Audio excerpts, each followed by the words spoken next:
Chapter 1. Ravenwood House's Mysterious Past. Standing as a somber remnant of the past, Ravenwood House was tucked away at the edge of the woods in the sleepy village of Willowbrook.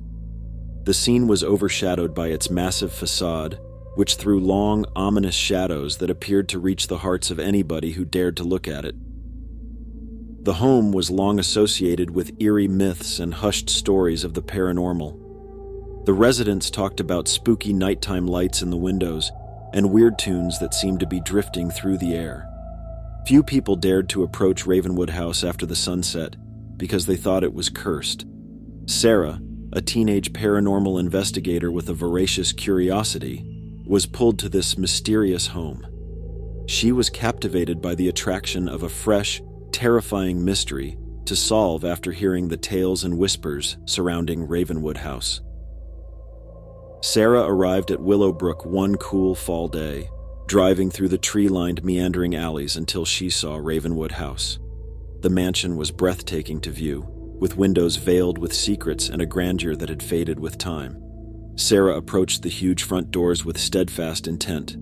As she passed the doorway with her gear and camera in hand, the tension in the air became tangible. The mansion's interior was a maze of neglected rooms and dusty hallways.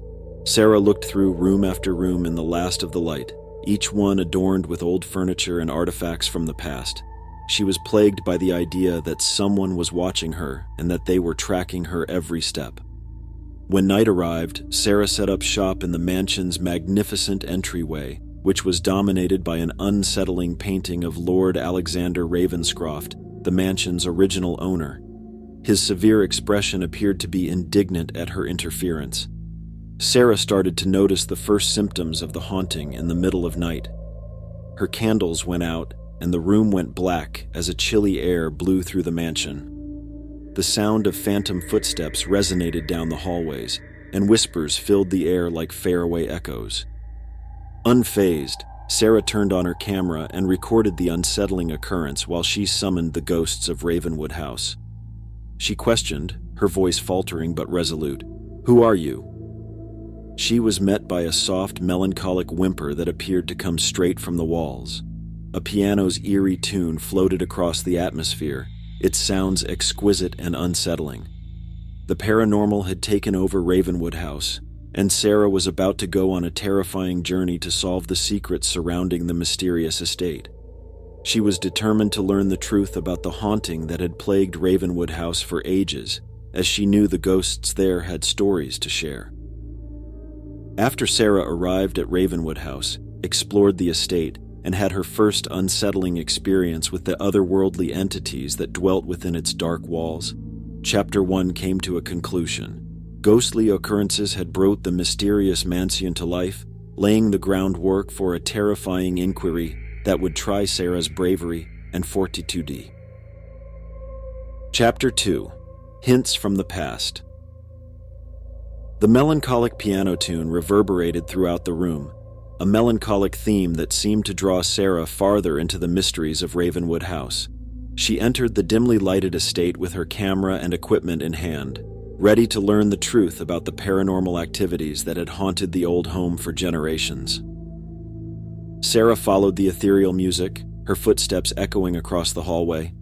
It led her to a magnificent ballroom, the walls of which were covered in faded pictures of long-forgotten revelers and whose once opulent chandeliers were now covered in cobwebs.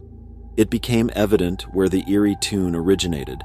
A large, ornate piano was positioned in the middle of the space, its keys seemingly playing themselves as though by invisible hands. Sarah could feel the coolness of the room as she walked up to the piano, and her breath was getting hazy. An unearthly force appeared to pulse through the room as the ghost's murmurs became louder. A barely discernible voice called out, "Help us!" above the eerie soundtrack.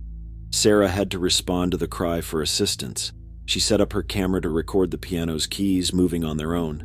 Then she started talking to the ghosts in a curious and empathetic tone. Asked, "Who are you? How come you're stuck here?" The melody on the piano became increasingly frenetic, as though the ghosts were attempting to communicate with sound. Sarah then caught sight of a fading photograph of a woman staring at the piano with sad eyes on the wall. Her identity was disclosed by a nameplate under the portrait: Lady Evelyn Ravenscroft, the spouse of Lord Alexander Ravenscroft. Sarah had a dawning awareness and started piecing together Ravenwood House's history. Although Lady Evelyn was well known for her love of music, her husband, Lord Alexander, forbade her from picking up the piano because he thought it was frivolous. Lady Evelyn had written a melancholic song in a moment of defiance that captured her inner anguish and yearning. She had performed it covertly, but upon learning of her disobedience, Lord Alexander imprisoned her in a distant room in the mansion, far from the piano and its eerie tones. Sarah had a great deal of compassion for Lady Evelyn and the sad love that Ravenwood House's cruel past had suppressed. Her spirit, together with the ghosts of the mansion, obviously ached to be freed, to have their stories told and their suffering recognized. The piano reached a crescendo, and Sarah vowed solemnly to bring peace to Ravenwood House's imprisoned spirits. She would reveal the truth about the sinister past of the home and the riddles that had imprisoned its occupants for millennia. Sarah departed the ballroom with her resolve to discover Ravenwood House's mysteries blazing brightly than ever while the camera recorded the eerie piano performance. She was resolved to grant the spirits' requests for assistance after they had made their case. Sarah's experience with the haunting piano in the great ballroom and her learning of Lady Evelyn Ravenscroft's terrible past brought Chapter 2 to a close.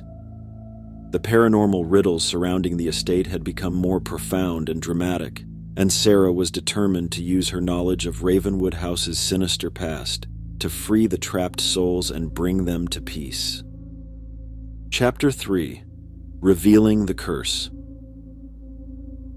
The paranormal activities intensified as Sarah dug more into Ravenwood House's secrets. Strange noises permeated the atmosphere, shadows played over the walls, and strange occurrences turned to become a regular occurrence at night. Relentlessly, she persisted in her endeavor to decipher the spell ensnaring the mansion and its tormented ghosts. Sarah entered the library of the estate one evening. It was a space that appeared to have stood the test of time. The bookshelves were crammed with worn books, and the air was heavy with the smell of ancient parchment. A blast of wind blew through the room as she was exploring, and the pages of a ragged book fluttered open to a certain page.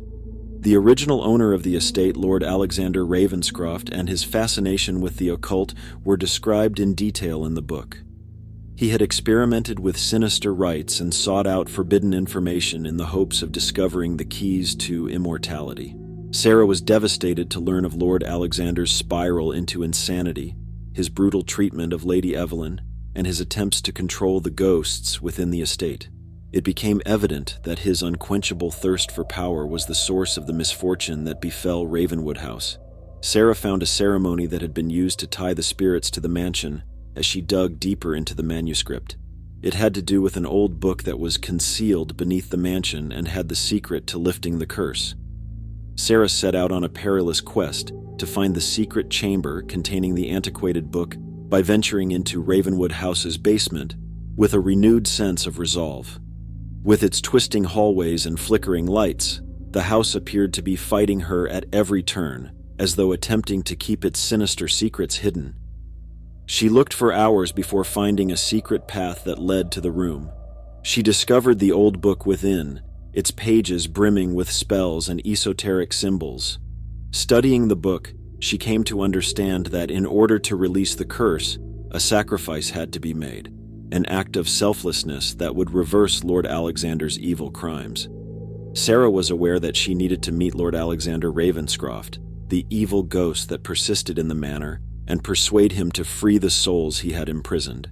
Equipped with the wisdom from the antiquated book, she made her way back to the opulent ballroom where, for the first time in ages, the eerie piano fell silent. Sarah spoke to the soul of Lord Alexander in the chamber lighted by the moon, her voice full of empathy and resolve. She begged him to break the spell that had been tormenting them all and free the trapped spirits. The ballroom was filled with a chilling air as Lord Alexander Ravenscroft's ghost appeared in front of her. Once full of lunacy, there was now a flicker of recognition and regret in his eyes. After the ceremony was over, Lord Alexander showed the spirits some selflessness by forgiving them and releasing them from their suffering. When the curse was lifted, the mansion shook and a brilliant light filled the space. Sarah saw the ethereal forms of Lady Evelyn Ravenscroft and the other captive souls rise, finding rest at last. The mansion appeared to release its breath as though it was freed from a great load. Sarah knew that Ravenwood House's troubled past had been resolved, and its tormented ghosts had at last achieved the tranquility they had long craved as she walked away from the home. She was a major factor in the mysterious Ravenwood House's salvation when the curse that had dogged it for ages was lifted. Sarah learned about Lord Alexander Ravenscroft's occult fascination and the harsh rites he performed to bind the ghost to the mansion towards the end of Chapter 3. She set out on a dangerous mission to find the old book and carried out a ceremony to face Lord Alexander's ghost and free the imprisoned spirits. With the eventual lifting of the centuries-old curse that had dogged Ravenwood House, the spirits were able to find rest and leave a legacy of atonement. Chapter 4: Redemptive Echoes. With the spell broken and the tormented ghosts of Ravenwood House at last at peace, Sarah had a deep feeling of achievement and relief. The house seemed to breathe a sigh of calm, and the oppressive mood that had formerly pervaded it had dissipated. Throughout the now quiet hallways and empty rooms, Sarah couldn't help but think back on the path that had brought her to this point. She had discovered the sinister past of the mansion, faced the evil spirits, and carried out the selfless deed that had lifted the curse. Once a haunting relic, Ravenwood House was now a haven of salvation. The town of Willowbrook grew to accept Ravenwood House again throughout the next several weeks. Its eerie traditions gave way to tales of bravery and kindness, of a young lady who dared to face the paranormal and restore harmony to a long-cursed land. The neighborhood was greatly impacted by Sarah's inquiry, and she gained notoriety as the one who had solved the mystery surrounding Ravenwood House. Often, the locals would assemble around her, curious to hear the story of the curse and its eventual deliverance. For Sarah, though, the task was far from over. Her experiences at Ravenwood House had stoked an insatiable love for paranormal inquiry, and she continued to record the tales of the mansion's metamorphosis. She felt a little wind one evening as she stood on the front steps of the mansion and looked up at the stars. It appeared to convey a whisper of thanks from the souls she had liberated. It was a time of reconciliation with the supernatural entities that had previously haunted the home. Now, Ravenwood House stood for redemption. It was a location where the ghosts of the past had been replaced with a feeling of closure and serenity. Thanks to the bravery of one lady who dared to confront the otherworldly, its secrets were no longer hidden. Sarah realized that her career as a paranormal investigator had only just begun as she departed Ravenwood House. She would use the knowledge she had gained at Ravenwood House to her further exploration of the unexplained, for there were many mysteries in the world just waiting to be solved. Sarah's perspective on her experience at Ravenwood House and the mansion's metamorphosis from a place of evil into one of redemption and tranquility brought Chapter 4 to a close. In Willowbrook, she had come to represent bravery and kindness, and she had a bond with the souls she had set free. She took the knowledge and insights from Ravenwood House with her as she pursued her job as a paranormal investigator, prepared to take on fresh mysteries and the paranormal.